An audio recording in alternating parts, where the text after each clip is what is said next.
Olá pessoal, estamos aqui de novo para a nossa aula número 8 e espero que todos estejam bem.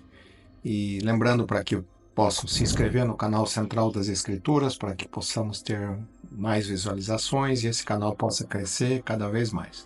Esse canal ele tanto tem no inglês quanto no português e ele aborda vários temas como as doutrinas do Evangelho, cursos específicos como a Casa do Senhor que eu já dei, Apocalipse, tem cursos sobre Isaías, tem cursos do Vem e Segue-me, enfim, vários tipos de cursos. Não esqueça de se inscrever, compartilhar e divulgar a Central das Escrituras. Então, na nossa aula de hoje, nós vamos falar um pouquinho sobre a criação da Terra. Tá? Nós já estudamos vários dos assuntos, né? Na última aula a gente falou sobre a casa de Israel, que é importante para a gente se conhecer e conhecer a nós mesmos, né? E saber do nosso propósito. Então, falando da criação da Terra, quando a Terra foi organizada, ela era um globo celeste, possuía uma glória paradisíaca. Está lá na 10ª regra de fé. Ela era perfeita, pois Deus não cria e não faz nada imperfeito. Não havia morte, nem cresciam espinhos, nem cardos, não havia inimizade entre os animais, e a paz reinava e tudo estava na mais perfeita ordem. Era tudo belo e perfeito, e ao final da criação o Senhor declarou. Está lá em Moisés 2:31 e 3:2, diz assim: E eu, Deus, vi que todas as coisas que eu havia feito, e eis que todas as coisas que eu havia feito eram muito boas. Que no 7º dia, eu, Deus, terminei minha obra e todas as coisas que tinha feito, e descansei no 7º dia de toda a minha obra, e todas as coisas que eu fizera estavam terminadas, e eu, Deus, vi que eram muito boas. Tá? Moisés 3:2. Abraão, lá no livro de Pérola de Grande Valor, que nós temos essa escritura moderna, né? Apesar de que Abraão escreveu isso há muitos anos atrás, mas nós só temos ela recentemente e ela amplia nosso conhecimento da criação da Terra. Então Abraão revela alguns detalhes. Então ele diz assim: estava entre eles um que era semelhante a Deus, que era Jesus Cristo, claro. E ele disse aos que se achavam com ele: desceremos, pois há espaço lá, e tomaremos desses materiais e faremos uma terra onde esses possam habitar. E assim os provaremos para ver se farão todas as coisas que o Senhor seu Deus lhes ordenar. E os que guardarem o seu primeiro estado receberão um acréscimo, e os que não guardarem seu primeiro estado não terão glória no mesmo reino que aqueles que guardarem seu primeiro estado. Então, só entendendo o que Abraão estava dizendo, que apesar de vivermos na presença do Pai Celestial, não precisávamos exercer fé que ele existia, mas precisávamos ainda exercer fé que ele iria prover uma maneira em que nós pudéssemos progredir. E o objetivo era que nós fôssemos provados aqui nesta terra. E a gente sabe que nessa esfera que nós vivíamos, na presença do Pai, o único pecado que não tinha perdão era a rebelião. E foi o que aconteceu com aquele 1/3 que se rebelou abertamente contra Deus e provavelmente não exerceram fé em Deus, porque não acreditaram nas promessas que o Pai tinha, e resolveram seguir a Satanás e foram expulsos. Então ele está dizendo aqui que os que guardaram o primeiro estado terão um acréscimo de glória. Qual que é o acréscimo? É receber um corpo mortal de carne, ossos e sangue e poder ser provado para poder progredir. Satanás, ele não guardou o seu primeiro estado e para eles acabou, não tem mais progresso. Eles nunca vão receber um corpo, nunca vão poder progredir. Para eles é só trevas e escuridão. No mundo cristão em geral, né, é ensinado que Deus criou o mundo do nada. Pare um pouco para pensar como nada pode produzir alguma coisa. Né? O nada é simplesmente nada. Felizmente aprendemos através do profeta Joseph Smith, nas revelações modernas, diz assim, e ele ensina e também a revelação moderna, né? A palavra criar provém do termo baural, que não significa criar do nada, quer dizer organizar, a mesma coisa que se o homem organizasse materiais e construísse um navio. Então, o Senhor organizou as coisas. Lá em Doutrina e Convênios a gente aprende que os elementos são eternos, tudo é eterno. Os elementos sempre existiram. e sempre existirão.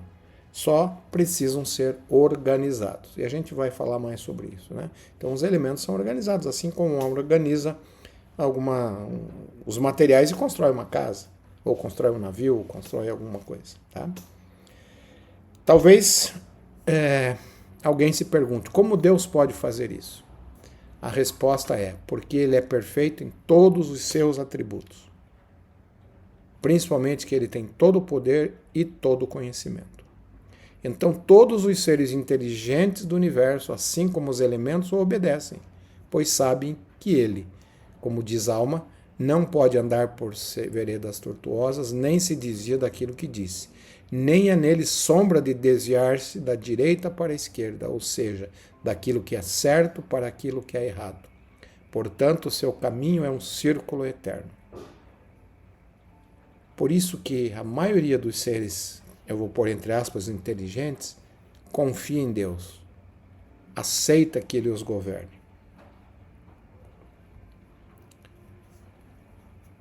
Doutrina e Convênios 29 e 36, a gente encontra essa explicação também.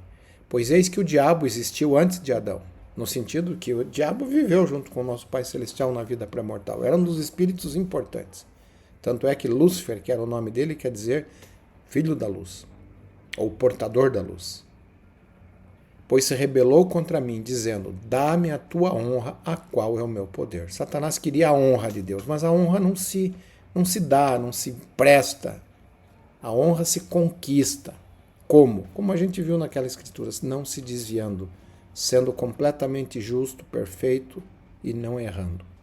Em Moisés 4.1 a gente encontra essa mesma situação, né? Diz assim, aquele Satanás a quem tu deste ordem em nome do meu unigênito, lembra que Moisés expulsa Satanás, é o mesmo que existiu desde o princípio, e ele apresentou-se perante mim dizendo, eis-me aqui.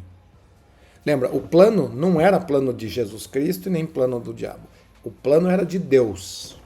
Deus tinha o plano. Jesus Cristo disse, eu vou lá e cumpro o plano do Pai. Já Satanás queria fazer uma emenda no plano. Ele diz, eis-me aqui, envia-me, serei teu filho, e redimirei a humanidade toda, de modo que nenhuma alma se perca. A princípio parece maravilhoso. E sem dúvida o farei, ele diz, portanto, dá-me a tua honra. Lembra, a honra não se pode dar, se conquista. E ele queria tirar de nós o arbítrio. Ele salvaria todos, mas com que propósito? Sem mérito nenhum nosso. Não seríamos provados nem testados. Com certeza seríamos escravos do diabo para todo sempre. Ele queria ser maior que Deus. E essa honra ele tinha que conquistar, e ele não havia conquistado isso. E ainda lá em Moisés, no livro de Moisés, a gente encontra. E aconteceu que, enquanto a voz ainda falava, falando lá, o Moisés estava, o Senhor estava falando com Moisés. Moisés olhou e viu a terra, assim, toda ela. E não houve uma partícula dela que não visse, discernindo-a pelo Espírito de Deus. Só dessa maneira, com o Senhor abrindo os olhos espirituais para que Adão pudesse ter essa visão. E também viu seus habitantes. E não houve uma só alma que não tivesse visto. E discerniu-as pelo poder, pelo Espírito de Deus. E ele viu muitas terras. E cada uma se chamava terra, e havia habitantes em sua superfície. E aconteceu que Moisés clamou a Deus, dizendo, dize-me, rogo-te, por que essas coisas são assim? E por meio de que as fizeste? E o Senhor Deus disse a Moisés, fiz essas coisas para meu próprio intento. E pela palavra do meu poder criei-as, a qual é meu Filho unigênito, que é cheio de graça e verdade. E mundos incontáveis criei. Criei-os por meio do Filho, o qual é meu unigênito. Então, nós não somos únicos nesse universo. Tem muitas terras, né? Incontáveis, segundo o Senhor, de terras que foram criadas por Ele através do Salvador Jesus Cristo. Para quê? E aí ele explica, pois eis que esta é minha obra e minha glória, levar a efeito a imortalidade e a vida eterna do homem. O propósito da criação dessa terra é que nós, filhos do Pai Celestial, de pais celestiais, possamos um dia nos tornarmos imortais e poder receber a vida eterna, viver da mesma maneira que Deus vive, ter tudo o que Ele tem, o mesmo poder, o mesmo conhecimento. E é dessa maneira que Por isso que essa terra foi criada. Outra coisa importante, Moisés ensina que toda planta do campo, antes de estar na terra, toda erva no campo, antes de brotar, pois eu, o Senhor Deus, criei todas as coisas das quais falei espiritualmente, antes que elas estivessem fisicamente na terra. Tudo foi criado primeiro espiritualmente. O espírito do homem, a semelhança do homem, o espírito dos animais, a semelhança dos animais e assim por diante. Então tudo foi criado primeiro espiritualmente. Assim como qualquer um que vai construir alguma coisa, cria uma planta e cria isso primeiro espiritualmente, né? Uma planta, depois torna aquilo realidade. E foi assim também com a criação. Felizmente temos o livro de Moisés e de Abraão que a gente aprende isso. Outra coisa importante, a terra vive a lei de um reino celestial, porque cumpre o propósito de sua criação e não transgride a lei, portanto será santificada, sim. Embora vá morrer, tornará a ser vivificada e suportará o poder pelo qual será vivificada, e os justos herdá-la-ão. Doutrina e Convênios 88, 25 e 26. Nós vamos falar mais sobre isso aqui no final. Ainda não sabemos todas as coisas sobre a criação da terra. E vamos nos contentar com o pouco que sabemos, até que no milênio possamos saber todas as coisas. Como a Escritura diz, coisas da terra pelas quais foi feita, seu propósito e seu fim. Uma coisa importante, a terra cumpre o dever da sua criação. O Senhor disse o seguinte, que tem as coisas na terra suficiente para todos, né? Não faltaria nada, a não ser os homens usando isso de maneira errada, vai faltar talvez para algumas pessoas. Se aqui tiver 10 bilhões de pessoas, hoje parece que são quase 8, ou 8, tem suficiente para todo mundo. A Terra produz para que isso. Se tivesse 10, a Terra tem condições de produzir, porque ela cumpre a lei pela qual ela foi criada. É os homens que mal administram isso, por isso que alguns não têm todas as coisas, podem passar fome e coisas assim, pelo mau uso que os homens fazem, mas não porque a terra não possa produzir. Outra coisa importante, Jesus Cristo é o Criador dessa terra e de outras terras. Lá em João 1:3 a gente encontra, no princípio era o verbo, e o verbo estava com Deus, e o verbo era Deus. E ele estava no princípio com Deus. Todas as coisas foram feitas por intermédio dele, e sem ele nada do que foi feito se fez. Lembra que Jesus Cristo era o primogênito. E por eras vivendo na presença de Deus, ele se tornou um Deus já antes de nascer. E ele era o filho amado, o filho dileto do Pai Celestial, porque cumpria fielmente todas as coisas. E ele se tornou o Criador dessa terra. O Pai, vamos dizer assim, como o engenheiro principal e ele como o que executava as obras da criação, desta e de outras terras. Lá em Hebreus, a gente encontra também essa escritura, dizendo, havendo Deus antigamente falado muitas vezes e de muitas maneiras aos pais, pelos profetas, a nós falou-nos nesses últimos dias pelo Filho, a quem constituiu herdeiro de todas as coisas, por quem fez também os mundos. Olha que está no plural os mundos, né? E às vezes os homens ficam procurando, será que nós estamos sozinhos nesse universo? E procuram. E tem outros mundos que são habitados por filhos do nosso Pai Celestial. Colossenses também diz a mesma doutrina, o qual é a imagem de Deus, o invisível, o primogênito de toda criatura, porque por ele foram criadas todas as coisas que há nos céus e na terra, visíveis e invisíveis, sejam tronos, sejam domínios, principados, sejam poderes, todas as coisas foram criadas por ele e para ele. E ele é antes de todas as coisas, e todas as coisas subsistem por ele. Aqui já está falando um pouquinho da luz de Cristo, que governa e faz com que todas as coisas possam existir por causa da luz de Cristo, que a gente não entende exatamente como é a influência da luz de Cristo, mas ela existe e está registrado nas Escrituras. Outra Escritura, Doutrina e Convênios, assim diz o Senhor vosso Deus, Jesus Cristo, o grande eu sou, o Alfa e o Ômega, o princípio e o fim, aquele que olhou sobre a vasta extensão da eternidade e todas as hostes seráficas dos céus antes que o mundo fosse feito. Aquele que conhece todas as coisas, porque todas as coisas estão presentes diante de meus olhos. Eu sou aquele que falou e o mundo foi feito, e todas as coisas por mim vieram a existir. O Salvador, o grande Jeová do Velho Testamento.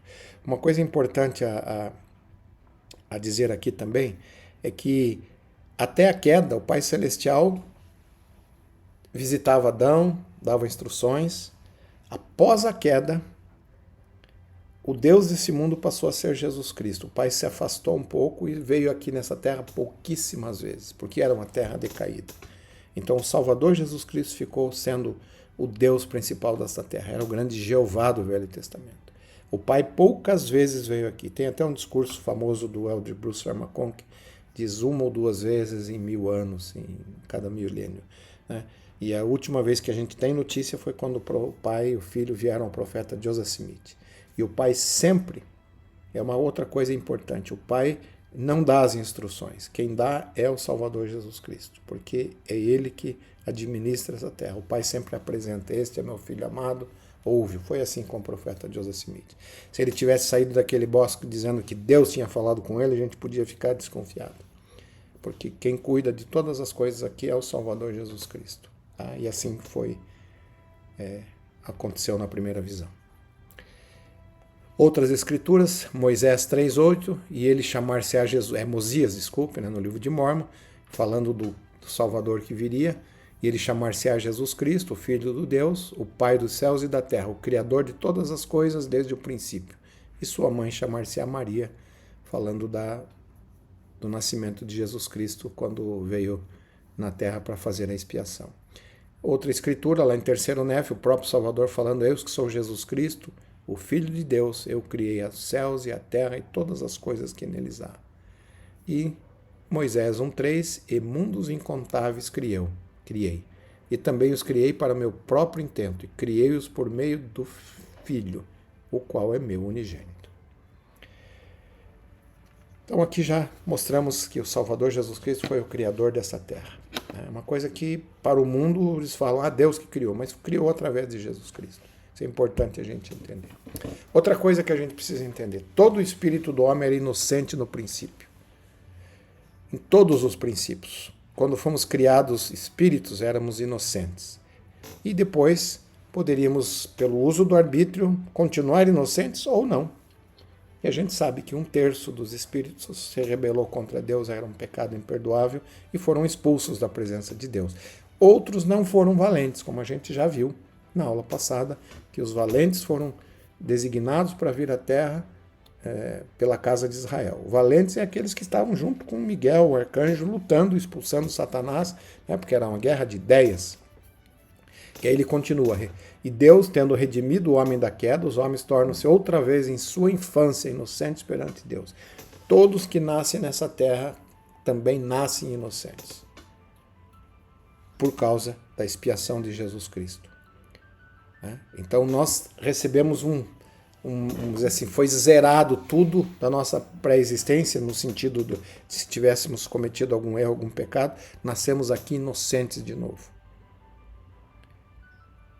Por isso, quando as criancinhas, que se morrerem antes da idade de atingir a idade que o Senhor estabeleceu como idade da responsabilidade, que são 8 anos, são salvas através da expiação.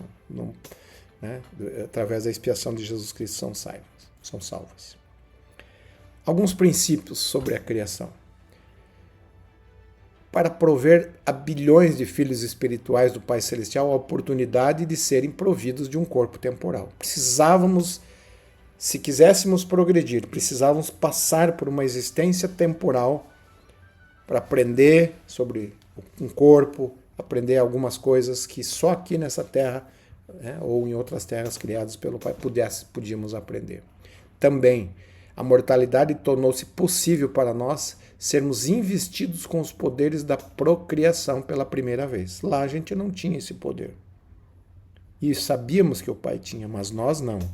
E aqui temos esse poder para ir aprendendo. A mortalidade também foi designada como um período de teste probatório, Pois foi concedido, a alma diz, né, um tempo ao homem para que se arrependesse. Sim, um período probatório, um tempo para arrepender-se e servir a Deus. Lá vivíamos na presença do Pai Celestial, víamos o Pai Celestial, vivíamos com Ele, precisávamos estar afastados dele para poder viver pela fé, né? Como diz Abraão, para ver se nós seguiríamos o plano do Pai Celestial, para poder um dia voltar à presença dele. E uma outra coisa importante também, o 4, para nos condicionar para sempre contra a rebelião. Lembra, a rebelião, no mínimo grau que fosse, era um pecado do outro lá na existência pré-mortal. Por quê? Vivíamos Deus, víamos Ele, sabíamos da perfeição dele, e se rebelar contra Ele era um pecado que não tinha perdão. E aí somente seriam afastados da presença de Deus para sempre. E o que aconteceu com aqueles 1/3? Nunca vão poder ter um corpo, não há progresso para eles. E aí ali continua, né, Doutrina e Convênios. Pois muitos de seus filhos foram perdidos por rebelião. Ele desejou imunizar-nos efetivamente contra a rebelião no futuro, pois nos céus a rebelião não era permitida, mesmo no mínimo grau de tolerância. Então aqui, mesmo que a gente se rebele, ele não é um pecado imperdoável, a não ser se tivermos os céus abertos, conhecermos o poder de Deus, e assim nos tornaremos filhos de perdição. Porque mesmo aqueles que se rebelam contra Deus aqui nessa terra ainda poderão ser salvos num dos graus de glória, ou no teleste, ou no terrestre, ou no celeste. Pouquíssimos se tornarão filhos de perdição dos filhos que vêm para essa terra. Porque para isso, quem sabe numa aula a gente fale mais, precisam ter os céus abertos. Provar do poder de Deus e negar isso, né? O profeta Joseph Smith disse, é como você vê o sol brilhando e negar isto. Tá? Então, a maioria dos filhos que vieram para essa terra vão poder adquirir pelo menos um grau de glória. Que é, mesmo teleste, é maior, é grandioso em relação ao que a gente conhece dessa terra. Outra coisa importante, onde é que a terra foi criada? Essa terra foi criada em um ambiente diferente, numa atmosfera diferente da que conhecemos agora. Ela foi criada próxima a Colobe, onde fica próximo onde Deus habita. Como foi ensinado por Abraão, pelo Senhor, né? Que ele revelou que o nome da grande é Colobe, que é um planeta que governa todas as terras como essa, porque ela está próxima de mim. Pois eu, Senhor Deus, teu Deus, coloquei esta para reger todas as que pertencem à mesma ordem daquela onde encontras. Então, Colobe é a mais próxima do reino de Deus, que governa, eu não sei como, de que maneira, governa todas as terras como a nossa. Brigham Young, o profeta, também falou, quando a terra foi organizada e trazida à existência e o homem foi colocado sobre ela, estava próximo ao trono de nosso Pai no céu. Mas quando o homem caiu, a Terra caiu no espaço e tornou seu lugar nesse sistema planetário, e o Sol tornou-se a nossa luz, e esta é a glória de onde esta Terra veio. E quando for glorificada, ela retornará novamente para a presença do Pai e herdará e habitará lá. O presidente John Taylor também se referiu a esta Terra como tendo fugido e caído de onde foi organizada, perto do planeta Colobe. Brigham Young também diz, quando aprendemos todas as coisas a respeito da criação, veremos que todas as plantas e vida animal foram trazidos para cá de outros planetas para este mundo. É muito lógico, né, entender isso. Né? Como ele mesmo diz, parece que o Senhor usa outros planetas para produzir matrizes para novos planetas. E como a Terra foi criada perto de Colobe, que está próximo ao trono de Deus, o tempo da Terra era igual ao tempo de Colobe, ou seja, um dia era igual a 1000 anos do nosso tempo. Lembra que quando, só antes disso aqui, é muito lógico isso, né? Da onde que o Senhor produziu as árvores? De sementes, de plantas que foram trazidas para cá, desses prováveis planetas que produzem essas coisas. Né? Não foi criado do nada, lembra? Foram organizados, né? Provavelmente trazidos, ou as sementes foram plantadas aqui e cresceram as árvores e os animais também foram trazidos. Outra coisa importante, lembra que quando Adão, nós vamos ver isso lá, né? Que quando Adão comeu do fruto, o Senhor disse para ele, se ele comesse do fruto do conhecimento, ele morreria naquele mesmo dia. Lembra? Adão viveu, segundo Joseph Smith, mais que Matusalém, né? Ele viveu 900 e quase 1000 anos. E naquela época, naquela esfera onde ele estava, era um dia para Deus. 1000 anos é igual a um dia. Então ele morreu no mesmo dia. Tá? O Senhor não errou aí. Ele morreu no mesmo dia, segundo o tempo contado por Deus. Nós vamos ver isso na queda. Ora, ele diz ali, a outra escritura, eu, Abraão, vi que era segundo o tempo do Senhor, que era segundo o tempo de Colobe. Porque até então os deuses não tinham dado a Adão a maneira de calcular o tempo. Está lá em Abraão 5,13. Lá na tradução de Joseph Smith de 2 Pedro 3,8, a gente diz, onde um dia para o Senhor como 1000 anos, e 1000 anos como um dia para nós. Então, um dia para nós, para Deus, é igual a 1000 anos para nós. A origem do homem na terra. O Senhor explicou a Moisés qual era o significado da expressão ser transformado do pó da terra em alma vivente, significando nascer pela água e sangue e espírito que Deus fez. Esta é uma descrição simples do nascimento físico, ou seja, nascer de uma mãe assim como cada um de nós nasce. Nascemos, estamos dentro da água, na barriga da nossa mãe, somos alimentados pelo sangue, que do sangue da nossa mãe passa dos nutrientes para o nosso sangue, e quando a gente está preparado, o Espírito do Senhor, o Senhor coloca o nosso espírito dentro desse corpo mortal. Tá? E sobre Adão, o presidente Brigham Young disse o seguinte, e Adão foi feito como você e eu fomos feitos, nenhuma pessoa jamais foi feita por outro princípio. Então Adão nasceu também de uma mãe, como qualquer um de nós, segundo o presidente Brigham Young. Ainda, Adão era conhecido como Miguel, o arcanjo, lá no mundo pré-terreno. E foi ele quem comandou os justos na batalha contra Lúcifer, como João ensinou. Dizendo, e houve uma batalha no céu, está lá em Apocalipse. Miguel e seus anjos trabalhavam contra o dragão e batalhavam contra o dragão e batalhavam o dragão e seus anjos, mas não prevaleceram. Nem mais o seu lugar se achou no céu, que eles foram expulsos. E aí, junto com Miguel, estavam os valentes também nesta batalha, nessa guerra de ideias. Adão, que na existência pré-mortal, como a gente já falou, era conhecido como Miguel, que significa alguém que é semelhante a Deus. Ele estava lá num estágio tão elevado que ele ajudou, inclusive, na criação da terra junto com outros. Ele é o segundo após Cristo no plano de salvação. Na existência pré-mortal, Miguel foi o mais inteligente e mais poderoso filho espiritual de Deus, com exceção apenas de Jeová, sob a direção e conselhos de quem ele trabalhou e recebeu a missão de vir a esta terra. O profeta Joseph Smith ensinou que ele é o pai da família humana e preside sobre os espíritos de todos os homens. Está lá em Ensinamentos, página 153. Miguel desempenhou um papel importante na criação da Terra, sendo superado apenas por Jesus Cristo. Com certeza havia outros que ajudaram. Né? Porque Noé, Enoque, Joseph Smith e muitos outros poderão ter ajudado na criação. Outra coisa, Adão e Eva foram colocados no Jardim do Éden. Né? Joseph, o profeta, disse-me, Brigham Young falando, que o Jardim do Éden está localizado em Jackson County, Missouri.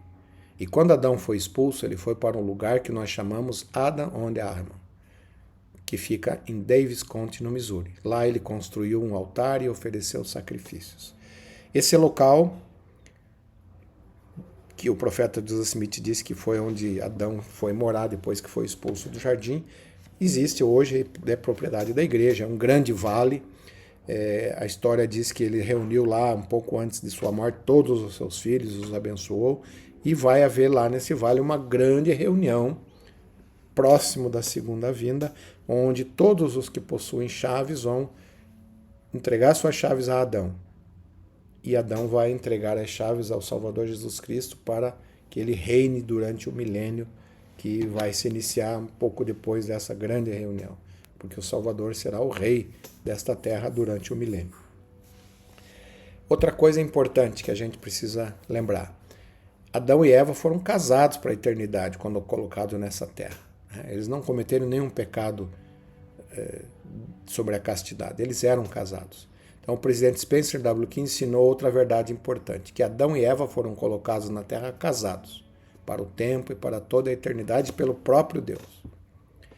Que maravilhosa parceria, diz ele. O Senhor casou Adão e Eva para toda a eternidade, macho e fêmea os criou, e os abençoou e chamou seu nome Adão no dia em que foram criados. E nisso que consiste uma parceria. Então, depois de os homens haverem criado a imagem de Deus, deram-lhes este mandamento eterno: frutificai e multiplicai-vos, e enchei a terra, sujeitai-a. E quando os deuses completaram essa magnífica criação, examinaram-na e consideraram boa, muito boa. O homem deveria arar o solo, sustentar a família. A mulher deveria ser uma adjutora, conceber filhos, criá-los e instruí-los. Está lá na Ensa de março de 1976, presidente Spencer W. Kimball, que foi um profeta. Outra coisa importante que a gente precisa entender antes de entrarmos na aula que vem, que vai ser a queda, né? Qual era a situação de Adão e Eva no jardim? Quando Adão e Eva foram colocados pelo Senhor no jardim, essas eram as condições que eles viviam lá. Primeiro, eles não estavam sujeitos à morte. As escrituras de referência estão aqui do lado. Estavam na presença de Deus, né? Viviam na presença de Deus. Não podiam ter posteridade, eles não podiam ter filhos. Parece que não tinha sangue correndo nas suas veias. Parece que o sangue só entrou depois que eles partilharam do fruto do conhecimento do bem e do mal. Então, eles não poderiam procriar. Outra coisa, eles não tinham conhecimento do bem e do mal.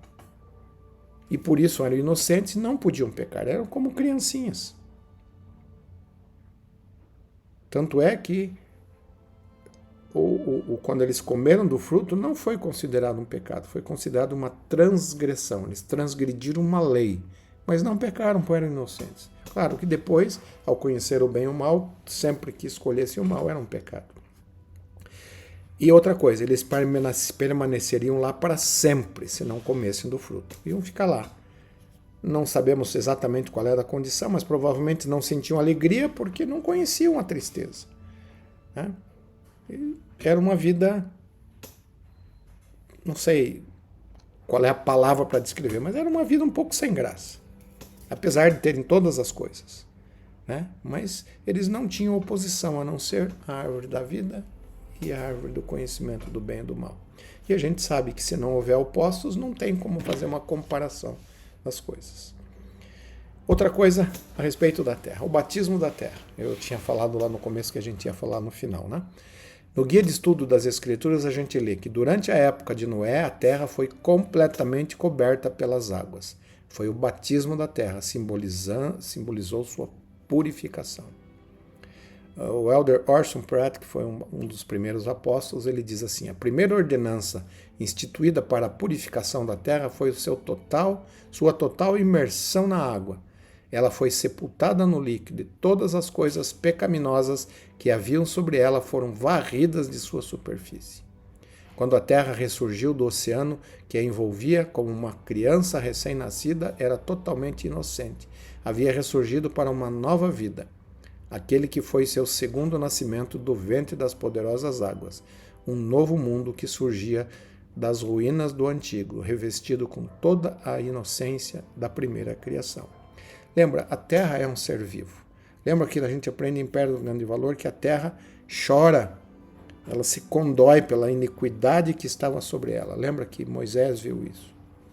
Enoque também, né, fala algumas coisas a respeito disso. Então a terra é um ser vivo e vai se tornar uma esfera celestial. O presidente Charles Penrose, que foi membro da primeira presidência, ele diz o seguinte, que além do batismo da terra, a terra vai ressuscitar para ser uma esfera celestial. Ele diz assim: assim os habitantes da terra, com exceção daqueles que estão além do poder da redenção, serão salvos. Quem vai estar além do poder da redenção? Aqueles 1/3 que já foram expulsos e aqueles aqui nessa terra que se tornarem filhos de perdição, que serão muito poucos.